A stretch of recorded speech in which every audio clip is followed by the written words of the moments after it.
Assalamualaikum Bang Nuhim Hayat, apa kabar?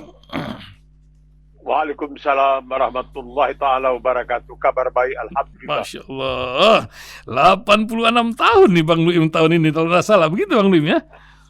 Iya, insya Allah. Insya Allah panjang umur dalam berkah. Wah, luar biasa. Tampaknya sahabat baru jalan satu persatu Bang Nuhim. Ketika Pak Salim Said kemarin ya dimakamkan di Tanah Kusir. Tapi nampaknya dalam duka bersama Pak Salim Said ini ada sebuah cerita senyap ketika Undang-Undang Pers direvisi. Ada apa ini di balik kalimat sebelumnya ya? Yang tidak sepaham jangan mengganggu. Masya Allah. Bang Nuhim tentu juga memantau ya tentang pendidikan di Indonesia. Masya Allah, miris sekali ini kalau lihat Mesir, Turki, India ya, mahal kali kuliah di sini sekarang Bang Nuhim, naik 5 kali lipat. Apa yang Bang Nuhim lihat tentang konsep perguruan tinggi? Ini juga menjadi sorotan yang pendengar ingin lihat. Terakhir Bang Nuhim, pergolakan di Gaza. Seperti yang disampaikan oleh Syekh Yasin menyongsong 2027. Apa akan terjadi ketika dunia sudah sedemikian muak terhadap Netanyahu ini? Dan satu lagi konflik dunia yang tersisa sudah lebih dari 2 tahun ini, Ukraina. Nampaknya sudah jenuh mereka berperang. Mulai cawe-cawe di Swiss katanya bulan depan akan mengundang Cina untuk menjadi penengah. Lagi-lagi Cina setelah beresin Iran dengan Saudi. Nah, bagaimana fenomena yang terjadi? Silakan Bang Nuhim Hayat beberapa poin di atas. Fadal. Mengenai ilmu barangkali atau biaya menuntut ilmu. Mungkin ilmu di Indonesia itu memang luar biasa. Jadi perlu biaya yang lebih tinggi untuk menuntutnya. Karena itu bukan ilmu sembarangan. Kita lihat ada orang yang bisa nahan hujan, pindahkan hujan, bisa menggandakan uang. Ini semua ilmu yang sangat luar biasa. Tapi kalau boleh, ya ada yang mengatakan membanding-bandingkan itu adalah sebuah perbuatan yang sangat keji. Tapi kita ingin membandingkan. Jadi kalau kita lihat bagaimana di Amerika Serikat dengan segala macam kesalahan dan kekurangannya, ini presiden yang sedang berkuasa, mungkin dia cawe-cawe, mungkin dia karena mau ingin terpilih kembali, dia mulai memaafkan hutang-hutang para mahasiswa-mahasiswi. Karena begini, sistem di Amerika hampir sama dengan sistem di Australia. Artinya tidak perlu bayar penuh. Tidak untuk kuliah tidak perlu bayar penuh. Tetapi setelah lulus dan setelah mulai bekerja dan apabila penghasilannya melampaui batas tertentu di mana dia mulai dipajak, maka pemerintah akan mengatakan oke, kembalikan sebagian, berangsur-angsur selama sekian belas tahun. Jadi ini memudahkan. Kuliah dulu, nanti sudah selesai, sudah bekerja, seakan-akan dibuktikan dulu bahwa segala yang kamu lakukan ini ada hasilnya dan bisa menghasilkan uang. Jadi ini sangat meringankan. Ini meringankan bagi orang-orang yang ingin menuntut ilmu di universitas. Ketika misalnya saya mengerjakan pasca sarjana di Universitas Monash, itu boleh dikatakan hanya bayar apa yang disebutkan sebagai uang pendaftaran mahasiswa. Itu saja. Dan tidak bayar yang lain-lain. Semuanya itu dianggap cuma-cuma karena saya walaupun bukan warga negara Australia, tapi merupakan penduduk tetap Australia. Jadi di sini seakan-akan dipermudah karena orang bisa memilih di sini. Jadi kalau dia pergi ke universitas yang besar seperti Universitas Melbourne, seperti Universitas Monash atau Universitas Sydney, itu memang agak lebih mahal bayarannya. Tapi seperti dikatakan tadi, tidak perlu dibayar di depan semuanya. Nanti kalau sudah selesai, sudah mulai bekerja, itu baru barangkali mulai diangsur. Itu pun apabila penghasilan atau pendapatan sudah melampaui batas tertentu. Baru dipotong, baru majikan memotong gaji, diserahkan kepada pemerintah untuk membayar kembali segala hutang piutang yang ada di antara mahasiswa dengan pemerintah. Nah, itu satu hal. Kemudian mengenai rancangan undang-undang revisi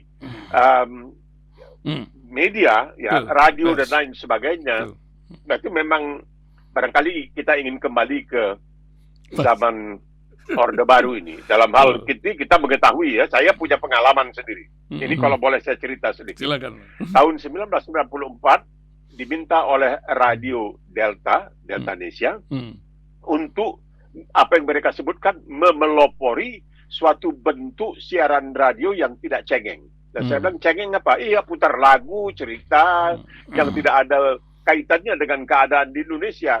Ya, saya tertarik. Saya ambil cuti panjang dari Radio Australia waktu itu dan saya bertugas di Radio Delta. Alhamdulillah ketika itu Radio Delta menjadi sangat populer. Orang datang mengantarkan makanan, orang pakai Mercedes mengantarkan piringan hitam. Luar biasa, walaupun tempatnya itu di Kebagusan sana, mereka berkelakar kalau dikejar-kejar oleh Harmoko, mereka susah untuk cari kita. Dekat-dekat tempat Megawati dulu tinggal. Jadi setelah itu memang menarik sekali. Dan pendengar kita itu banyak dan orang-orang mengatakan, saya kalau pergi ke kantor katanya belum selesai siaran Pak Nuim, Bang Nuim, saya nggak mau masuk ke tempat parkir, karena nanti kalau di tempat parkir nggak bisa dengar radio. Jadi tunggu dulu selesai sampai jam 10 pagi. Alhamdulillah, karena kita membuat terobosan-terobosan dalam pelaporan. Cuma masalahnya beberapa kali ditegur, antara lain oleh waktu itu Mbak Tutut yang menjadi pimpinan sebuah persatuan radio swasta niaga dan lain sebagainya. Tidak boleh menyebut-nyebut Indonesia kalau bikin siaran. Tidak apa, kita tidak menyebut Indonesia, kita sebut luar negeri yang ada dampaknya. Tetapi kemudian saya dipanggil untuk makan siang selesai Jumat. Nah, saya tahu yang memanggil ini orang yang pernah menjadi petinggi di TVRI dan juga di Kementerian Penerangan. Saya tahu apa yang akan terjadi. Ya, saya diberitahu, Pak Nuim, jangan lagi bicara mengenai persoalan di dalam negeri, jangan bicara soal luar negeri yang ada kaitannya dalam negeri, hanya putar lagu, bicara mengenai musik. Mulai Senin. Wah, saya bilang nggak mau dong. Kalau begitu ngapain? Jadi saya kembali. Singkat cerita, saya kembali ke Australia. Selesai saya pikir persoalan. Tapi belakangan saya dengar ketika acara-acara saya itu didengarkan oleh orang-orang gedongan, pemerintah Orde Baru tidak peduli. Karena pemerintah Orde Baru berkeyakinan mereka menjadi orang gedongan berkat politik atau pedoman yang dilakukan oleh Orde Baru. Tapi ketika mulai terdengar berita bahwa di bus-bus batas terutamanya mulai di-setel siaran Radio Delta yang disiarkan dari Kebagusan dari mulai jam 6 sampai jam 10 pagi, saya mulai deg-degan. Karena mereka mengatakan, ada yang mengatakan, oh menurut ibu saya, kalau Pak Nuim siaran mereka dengarin, habis itu mereka diskusi gitu. Nah, ini berbahaya saya pikir. Memang betul. Saya kembali ke Australia. Tahun 1996 ketika Perdana Menteri Australia John Howard ingin untuk bertemu ke Indonesia karena baru terpilih, kan biasa pilih itu tempat pertama diantaranya itu adalah Indonesia. Dia pergi itu jumpa dengan Soeharto. Saya ikut meliput, ditugaskan oleh Radio Australia. Ketika berada di Istana Presiden, saya dicekal. Saya dibawa masuk ke sebuah ruangan dan saya diadili oleh orang yang waktu itu merupakan orang kedua paling berkuasa di Indonesia. Bukan wakil presiden, tapi sekretaris negara Murdiono. Almarhum. Dan dia menuduh saya, singkatnya dia menuduh saya, Anda bikin kacau. Orang harusnya dibiarkan menikmati hasil pembangunan, Anda suruh orang berpikir. Jadi berpikir itu dianggap sebagai sesuatu yang sangat tidak disukai oleh penguasa. Tapi akhirnya saya dibebaskan karena kalau saya sampai ditangkap, maka ini tidak akan mencerminkan sesuatu untuk Orde Baru. Karena bagaimana kan mengatakan seorang broadcaster Radio Australia ABC luar negeri, ya itu tidak akan menguntungkan. Jadi, tapi saya diberi peringatan tahun 1996 ketika terjadi peristiwa 1998 dan Soeharto lengser dan Golkar mengadakan muktamar luar biasa di gedung di Hotel Indonesia. Saya jumpa Murdiono, dia peluk saya. Dan dia bilang kepada wartawan, nih belajar nih dari Bang Nuim ini, begini-begini. Nah itulah dia orang Indonesia. Ini hari hidup Bung Karno, besok Gajang Soekarno. Hidup Soeharto, Gajang Soeharto. Itulah. Karena, tapi anehnya, terus terang anehnya, setelah kali saya diminta untuk memberikan pelatihan kepada penyiar-penyiar di Indonesia, broadcaster di Indonesia. Jadi saya selalu mengatakan, saya kutip dari majalah Time misalnya, saya mengatakan, ini adalah laporan dalam majalah Time Amerika yang sangat terkenal. Di sini dikatakan bahwa Ketua Majelis Hakim Mahkamah Internasional di Den Haag ketika akan menjatuhkan hukuman terhadap seorang penjahat perang dari Rwanda di Afrika mengatakan, melalui siaran-siaran radio yang kamu lakukan, 500.000 orang telah terbunuh. Saya katakan ini tidak terpuji, tapi ini menunjukkan bagaimana efektif, bagaimana ampuhnya radio itu. Dan kemudian, ya kalau mau diakui atau tidak, saya sempat, alhamdulillah, membanggakan 2 kali diminta untuk memberikan pelatihan kepada para broadcaster atau penyiar dari Radio Republik Indonesia. 2 kali saya melakukan. Mantap. Jadi alhamdulillah siaran itu. Jadi apa yang terjadi sekarang ini bahwa melihat adanya kecenderungan orang untuk lebih mengandalkan radio, di mobil bisa dengar, cakap masuk ke kamar kecil bisa dengar, kemana saja bisa dengar, mungkin mulai merasa ini berbahaya.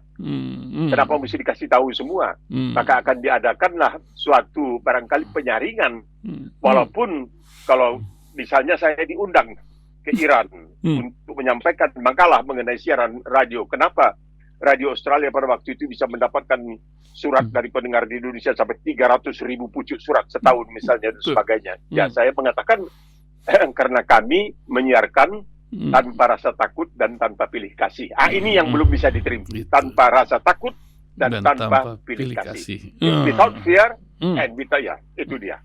Itu yang menjadi masalah ya. Ya, kita lihat nanti apa akan terjadi ya perjalanan ini, karena tak ada makan siang yang gratis katanya ini. Nah, Bang Nuim, kita balik ke negeri yang sedang tercabik-cabik. Ketika Syekh Yasin memberikan sebuah tahun 2027, sekarang 2024 ini, apa yang akan terjadi di tengah Gaza yang sedang tercabik-cabik dan dunia yang mulai muak dengan pemerintahan Netanyahu? Bagaimana Bang Nuim melihat hari-hari ini? Siapa yang muak itu malahan siapa? Malahan anehnya orang di dalam itu betul. Netanyahu sendiri yang sudah mulai muak melihat dia. Tetapi masih banyak orang di luar negeri masih juga menganggap Netanyahu adalah adik kuasa. Dia bisa berbuat apa saja yang dia kehendaki, tidak ada yang bisa melarang. Termasuk Amerika Serikat tidak bisa melarang. Ini kenyataan. Nah, sekarang dari dalam mulai timbul. Ben Gantz mengatakan ini saya mesti tahu. 3 minggu setelah Juni saya mesti mengetahui apa rencana Anda untuk Gaza. Dia menghendaki Gaza itu nantinya supaya diperintah oleh suatu gabungan dari berbagai kalangan untuk jadi memberikan kesempatan kepada mereka agar Hamas tidak lagi mendapatkan kesempatan. Tapi bagi Netanyahu sendiri, di dalam sendiri dia bertahan terus. Banyak yang mengatakan dia bertahan karena dia kabinetnya bubar. Kalau kabinetnya bubar, dia akan bisa kembali diadili lagi karena masih ada sisa perkara yang menyangkut dirinya. Jadi untuk terus diperpanjang ini makin lama dia makin ditunda-tunda. Inilah di sini kalau mau dikatakan dalam tanda kutip kehebatan pengadilan di Israel, walaupun sekiranya ini orang yang dan punya hak untuk menewaskan sampai 35.000 orang Palestina, anak-anak, perempuan dan sebagainya, tapi dia masih punya cacat dan dia kalau selesai ini akan diadili. Pengadilannya tidak memikirkan, karena ini yang kita inginkan dimanapun sebenarnya, karena memang itu ajaran Islam. Tidak boleh ada yang berada di atas ataupun di bawah hukum. Semuanya mesti setara di depan hukum. Wa idza hakamtum bainan nas an tahkumu bil adil. Kita melihat sekarang ini siapa yang berani untuk mencela Israel, tidak berani. Apa yang terjadi sekarang ini suatu yang sangat maha luar biasa. Ada tulisan yang mengatakan lebih dahsyat dari yang pernah terjadi di Jerman, di Dresden setelah Perang Dunia Kedua misalnya. Ini sangat maha luar biasa dan tidak ada yang berani. Sekarang ini coba lagi. Bahan bantuan pun bisa dipersulit, dan kalau masuk bisa dijarah oleh orang-orang yang tidak berhak untuk menerima bantuan itu, yaitu orang-orang pemukim Islam. Jadi siapa yang bisa berbuat satu apa? Tidak ada. Ini menunjukkan bahwa dunia ini, ya tentunya tidak benar, bahwa dunia ini adalah dunia yang tidak sesuai dengan apa yang kita sebutkan sebagai keadilan. Masya Allah. Ya, kita juga bingung itu negara-negara Pasifik ketika voting di mana di PBB dia 9 negara. Ya ini kan lucu, katanya karena evangelis menjadi sebuah ciri khas dari nubuat yang diberikan. Apa benar Bang Nuim yang tahu cerita negara-negara tetangga tempat Bang Nuim tinggal ini?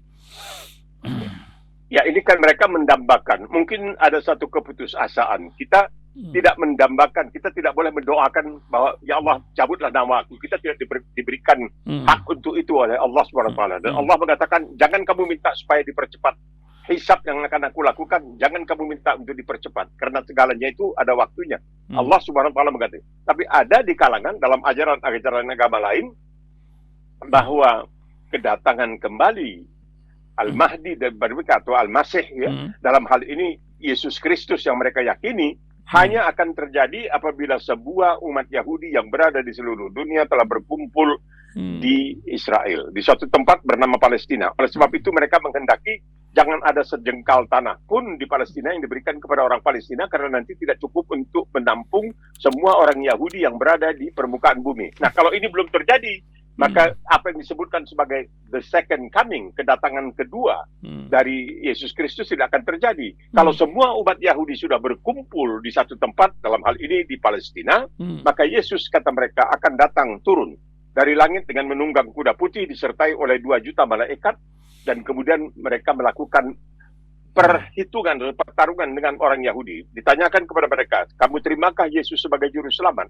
2/3 mengatakan tidak, 1/3 mengatakan menerima. Maka terjadilah apa yang dikatakan di dalam Bible, Armageddon, yaitu pertarungan terakhir, di mana mereka kemudian dikalahkan, Yesus bertakhta selama 1000 tahun, baru dunia kiamat. Jadi mereka ingin sekali the second coming, sehingga kalau di Amerika itu cerita-cerita atau buku-buku atau tulisan-tulisan tentang apa yang disebutkan the end time, akhir waktu, akhir zaman, artinya yaumul hisab, itu sangat laris, sangat disukai. Banyak orang misalnya membangun bunker di bawah tanah untuk supaya mereka nanti kalau terjadi kiamat mereka bisa selamat dari kiamat itu. Ya, wallahu alam. Ya, itu urusan mereka lah. Tapi itu yang terjadi sebenarnya. Mau tidak mau kita harus menerima. Tapi kemudian misalnya kalau kita lihat di Inggris itu Perdana Menterinya orang Hindu.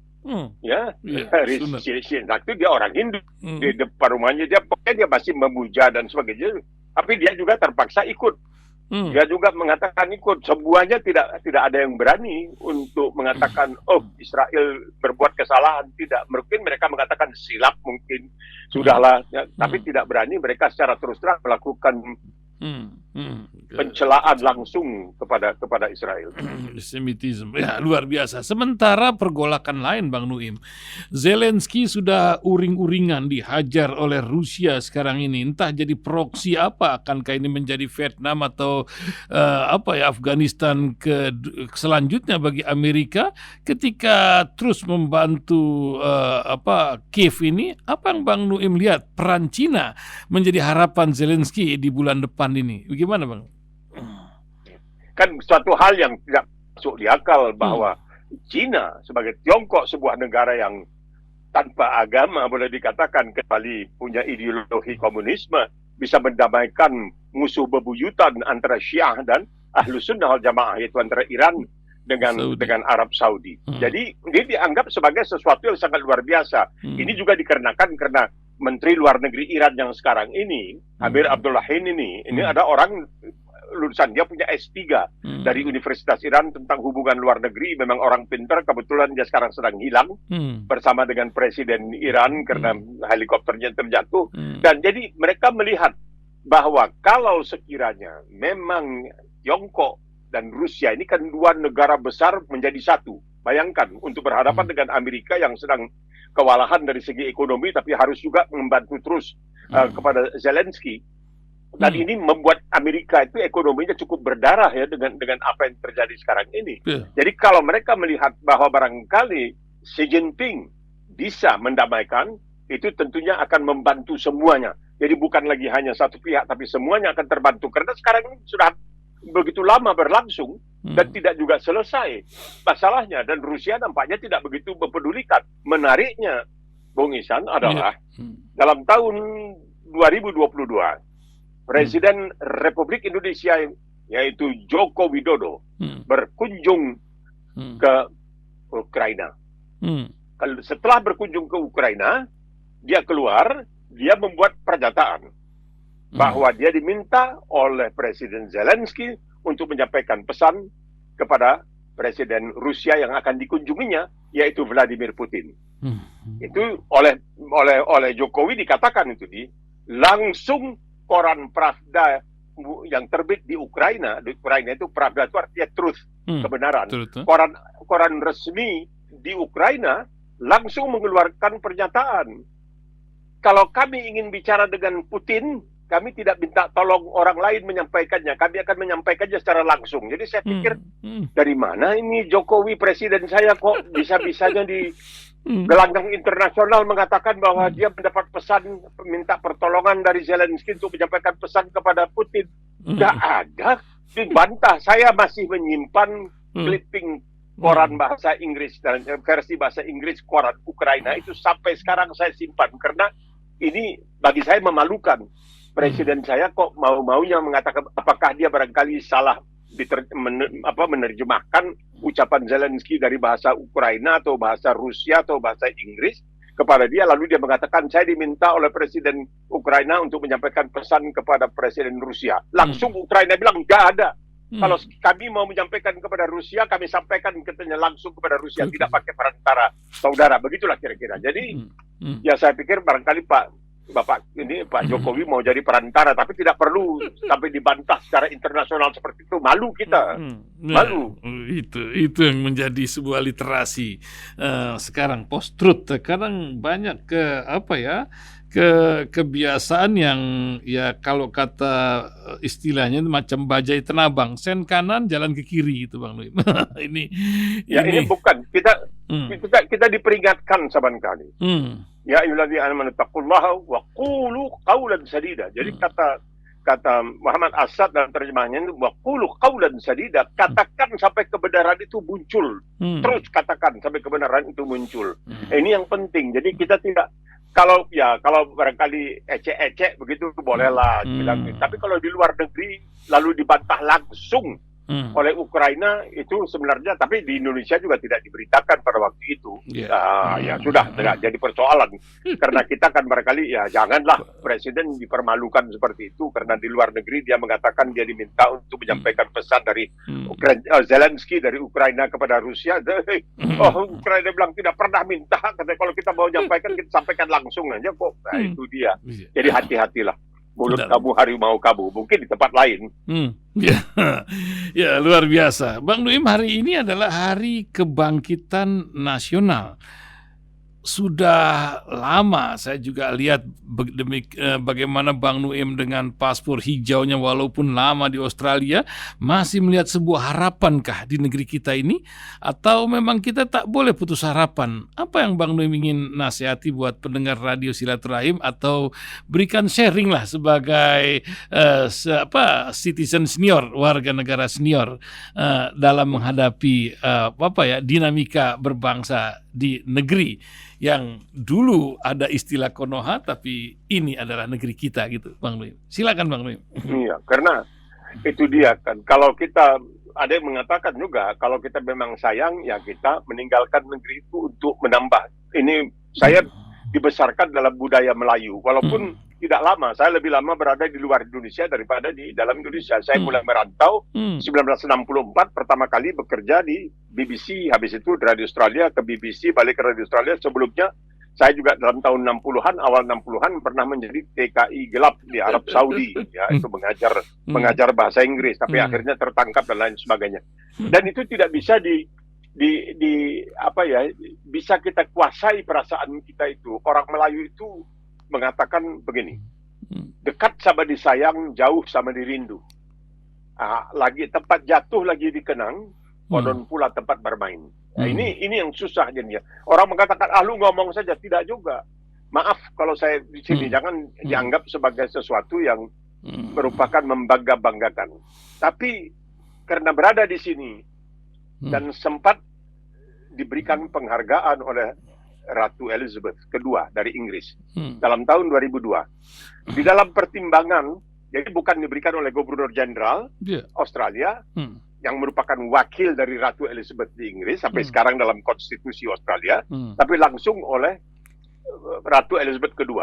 Di dalam pertimbangannya, konsideran dalam pertimbangan pemberian gelar yang disebutkan PSM Public Service Medal, yaitu artinya Satya Lencana Kebajikan Masyarakat. Saya diberikan itu, pertimbangannya sebagai seorang penyiar atau broadcaster Radio Australia, saya mencoba menjelaskan kepada pendengar di Indonesia tentang Australia secara jujur, tanpa rasa takut, tanpa pilih kasih.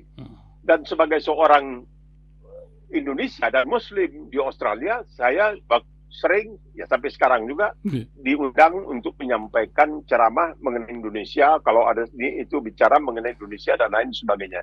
Jadi karena dianggap punya jasa menjelaskan Australia kepada orang Indonesia, menjelaskan Indonesia kepada orang Australia, ya saya diberi hadiah.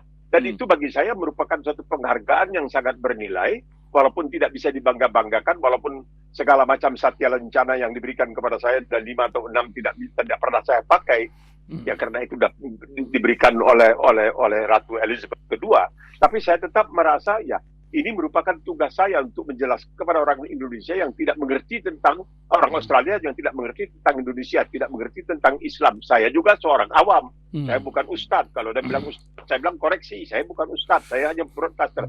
Jadi perasaan itu yang sangat sulit untuk dihilangkan, sehingga saya melihat kawan-kawan saya, orang-orang asal Indonesia, ketika mereka mengubah kewarganegaraannya dari kewarganegaraan Indonesia menjadi kewarganegaraan Australia, mereka kan api-api pro-nya kepada Indonesia. Setelah itu seakan-akan ada penyesalan.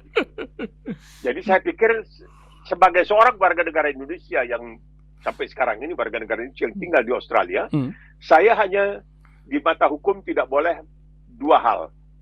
Saya itu tidak boleh memilih dalam pemilihan umum, dan saya tidak boleh dipilih kalau saya mencalonkan diri. Hanya itu saja. Itu saja. Ya, jadi itu yang jadi selebihnya sama. Saya tetap dipajak dahulu waktu kerja sama seperti orang-orang di Australia. Saya sekarang alhamdulillah ada pertanyaan dahulu. Saya ingat itu dari Radio Rasil yang bertanya, katanya Pak Nuim warga negara Indonesia. Iya. Sekarang nggak kerja, makannya dari mana? Saya bilang dari pemerintah Australia. Dia kok mungkin? Ya itu dia. Karena dahulu waktu saya bekerja, saya menyumbang. Saya menyumbang sampai pajak saya itu sampai 33% dari gaji saya itu diambil pajak. Jadi setelah saya menghidupi orang-orang yang waktu itu pensiunan, yang tidak punya pekerjaan, yang ini itu. Jadi sekarang setelah saya menjadi pensiunan, ya itu saya berhak untuk menerima tanpa saya harus meminta. Begitu selesai, begitu diberitahukan bahwa saya ini sudah tidak lagi bekerja di Radio Australia, langsung semacam jabatan sosial lah begitu di Australia menghubungi ini itu, dan ya sudah tabungan hari tua adalah alhamdulillah. Masya Allah. Kita bisa hidup seperti ini tanpa harus mengorbankan perasaan saya. Tanjung Katung airnya biru, tempat anak mencuci muka, sedang sekampung hatiku rindu, konon pula jauh di mata. Masya Allah, luar biasa. Wah, terima kasih Bang Nuim. Di usia 86 tahun masih berenang, masih makan. Yang penting itulah, manusia itu dilihat dari makanannya. Bukan begitu Bang Nuim, sebagai ingatan penutup kisah. Betul, pagi hari ini. Perut itu. Ya, perut itu merupakan pusat penyakit. Jadi alhamdulillah kalau pagi seperti sekarang ini saya makan pisang, makan jeruk, makan apel, makan pepaya, makan dendang, macam-macam buah-buahan dan kulang-kaling. Karena kulang-kaling itu katanya adalah pelumas untuk sendi-sendi kita. Jadi saya juga makan kulang-kaling. Cuman kulang-kaling yang dibeli di sini itu tidak terlalu manis, mesti dicuci dengan air panas untuk menghilangkan gulanya. Jadi alhamdulillah, mohon doanya. Insyaallah. Pokoknya yang penting sehat. Jadi kalau tua tidak sehat juga barangkali menyusahkan banyak orang. Insyaallah sehat, tua dan sehat. Insyaallah. Amin. Terima kasih Bang Nuim Hayat, terima kasih. Sampai bertemu Senin mendatang insyaallah Bang Nuim. Assalamualaikum warahmatullahi wabarakatuh. Waalaikumsalam warahmatullahi wabarakatuh.